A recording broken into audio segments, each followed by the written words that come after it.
नमस्कार मैत्रिणींनो, आज आपण गुलाबजामचा उरलेला जो पाक आहे त्यापासून आपण शंकरपाळी बनवणार आहोत। मी मैदा घेतला आहे। प्रथम एक वाटी मैदा घेतला आहे।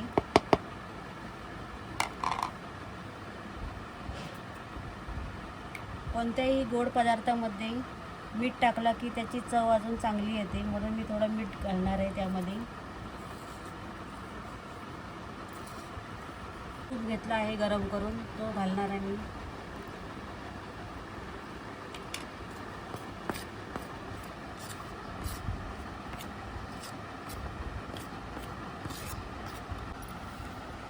दोन्ही हाताने चांगलं मिक्स करून घेऊया।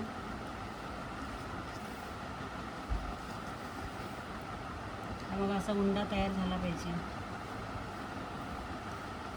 चांगला मिक्स झाला आहे। आपण आता जो पाक घेतला होता साखरेचा उरलेला गुलाबजामचा पाक, तो आपण घालून घेऊया।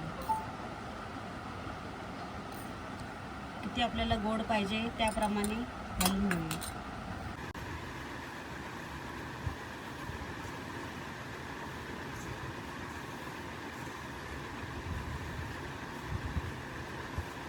त्यानंतर आपण दूध घालून, थोडं थोडं दूध घालून पीठ मळून घेऊया।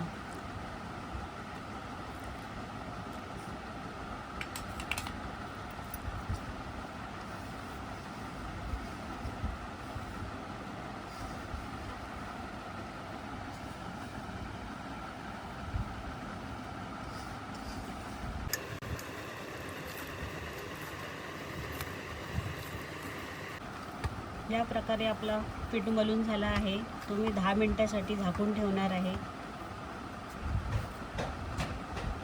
10 मिनिटांसाठी झाकून ठेवूया।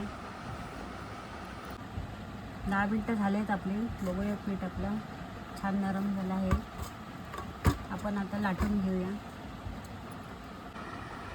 आपण आता एक उंडा घेतला आहे, तो लाटून घेऊया।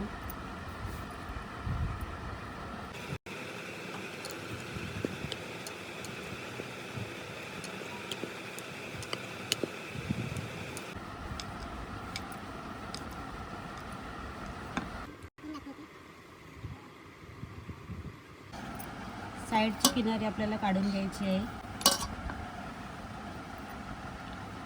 अशी क्रॉस लाटतो।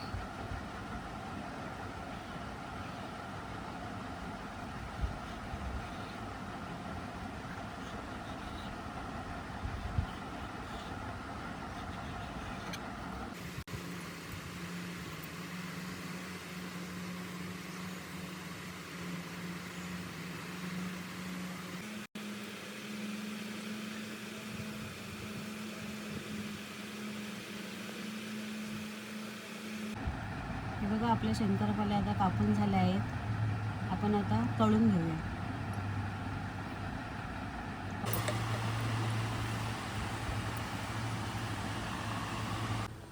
तेल आपलं तापलेलं आहे। आता आपण शंकरपाळ्या तळून घेऊ।